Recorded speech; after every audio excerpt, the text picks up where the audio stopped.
ఏం సెంటర్ అది? RT centre sir. RT వచ్చి పేరు మార్చడానికి వెళ్దాం. ఆధార్ కార్డా? నేనేమో హార్ట్ సెంటర్, హార్ట్ మార్చడం ఏంటి అనుకుంటున్నాను నేను. Aadhaar card centre, Aadhaar card centre ఇక్కడ ఎక్కడికి ఎందుకు వెళ్ళావు? ప్రైవేట్ దాంట్లోకి మనకి అక్కడికి వెళ్ళొచ్చు కదా. అంటే మొగల్ రాజపురంలో ఉంది కదా. తెలియదు సార్ మా కొత్త. ఏ ఊరు మీది? మరి టూనే ప్రజెంట్ ఇక్కడ ఉంటున్నాం. లైసెన్స్ ఉందా మీకు? అవును సార్. చూపించండి, లైసెన్స్ చూపించండి. సార్ ఫస్ట్ జస్ట్ ఇలా వచ్చిన బండి ఇన్సూరెన్స్ పొల్యూషన్ కూడా లేవు, ఉండవు. అవి కూడా ఇంట్లోనే ఉండి ఉంటాయి. అన్ని ఇంట్లోనే. బండి కనీసం కాగితాలన్నీ ఉన్నాయా? రీసెంట్గా ఉన్నాయి, అన్ని ఇంట్లోనే ఉన్నాయి. ఇలా వెంటనే వెళ్ళిపోతాం కదా అని వచ్చాం సార్. అంతే. ఏం పేరు తమ్ముడు మీది? సాయి. సాయి, గొర్రెల సాయి. మాది అమ్మాది ఇంటి పేరు మీరు? పప్పు సాయి. మీరు ఏదైతే కాగితాలు ఉన్నాయో వాటిని ఫోన్లో పెట్టించుకోండి. ఫోన్లో పెట్టించుకున్న తర్వాత ఇప్పుడు చూపించండి. లేకపోతే ఫైన్ చాలా విపరీతమైన ఫైన్ పడుతుంది. ఓన్లీ లైసెన్స్ లేకపోతేనే 5,000 రూపాయలు ఫైన్. హెల్మెట్ పెట్టుకోలేదు దానికి కానీ 1,000 రూపాయలు ఫైన్. ఇన్సూరెన్స్కి 2,000, పొల్యూషన్ 1,500. ఎంత అవుతుంది? 9,500 రూపాయలు ఫైన్ అవుతుంది. ఏంటి? కొత్తగా వచ్చాం సార్ ఇక్కడ. ఇండియా అంతా ఒకటే కదా రూల్స్. కొత్తగా వచ్చామంటే ఇండియా పాకిస్తాన్ నుంచో లేకపోతే ఆస్ట్రేలియా నుంచో ఇట్ల నుంచో రాలేదు కదా. ఎన్ని సంవత్సరాలు? 24 అంటే కంప్లీట్ మ్యాన్ అయిపోయావు. మ్యారేజ్ అయిందా? మ్యారేజ్ అయింది కదా. మరి మ్యారేజ్ అయితే ఒక ఇంటోడు అయినా. గరికపాటి ఎవరో చెప్పారు కదా, ఆయన ఇల్లు కట్టుకుంటే ఇంటోడు అవడంట, మ్యారేజ్ చేసుకుంటేనే ఇంటోడు అవుతాడు.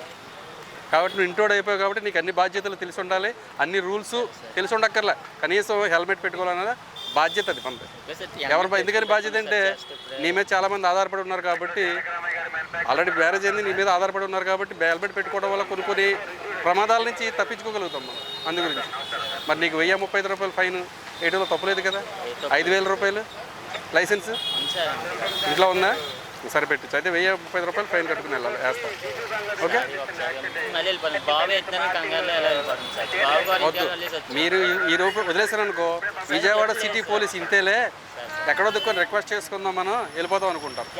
ఏంటి గొడవ కింద ఉంటే ఏరా మేము భయపడి వెళ్ళమని అంటే కొత్తగా మనకి ఏంటి అని ఇక్కడ గొడవ కింద ఉంది.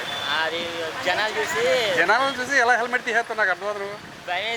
ఇంకా వాళ్ళ దగ్గర నుంచి ఏమైనా కొడతారేమో అని హెల్మెట్ గట్టిగా వెనకాల కింద స్ట్రిప్ కూడా బిగించుకుని మరి దెబ్బలు తగలకూడదని వెళ్తూ ఉంటారు. కానీ బాగా వేసినా అది కూడా కంగారు ఇంటికాడ బాగోలేసి వచ్చాం, వెళ్ళిపోతాం. ఇంటికాడ కూడా పక్క వాళ్ళని పెరిసి వచ్చాం సార్. సరే, నీకు లైసెన్స్ ఉందని నమ్ముతాను నేను, కానీ హెల్మెట్ ఫైన్ అయితే కట్టుకుని వెళ్ళాలి. లేడీస్తో ఉన్నావు కాబట్టి నీకు 1,035 రూపాయలు ఫైన్ పడుతుంది. ఆ ఫైన్ కట్టుకుని వెళ్ళాలి. ఎగ్రీయే కదా? చేసిన తప్పుకు ఓకేనా? Okay sir. కానీ మళ్ళీ కానీ ఎందుకు? ఇంకా ఇన్సూరెన్స్ పొల్యూషన్ కూడా తిని వదిలే సార్. బండి నీదే కదా, కాగితాలు చూపించి నాకు. ఇంటికాడ ఉన్నాయి సార్. ఏ పేరు మీద ఉంది పోనీ చెప్పు. నా పేరు. ఏం పేరు నీ పేరు? సాయి. సాయి పేరు మీద ఉంటే ఓకే. మా నాన్నగారి పేరు మీద ఉంటుంది సార్. పోనీ ఏ పేరు మీద ఉందో చెప్పు నాకు. చేసు సార్.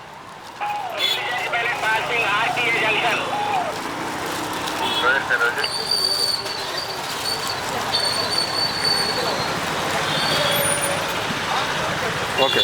చేసు సార్ మా నాన్నగారి పేరు.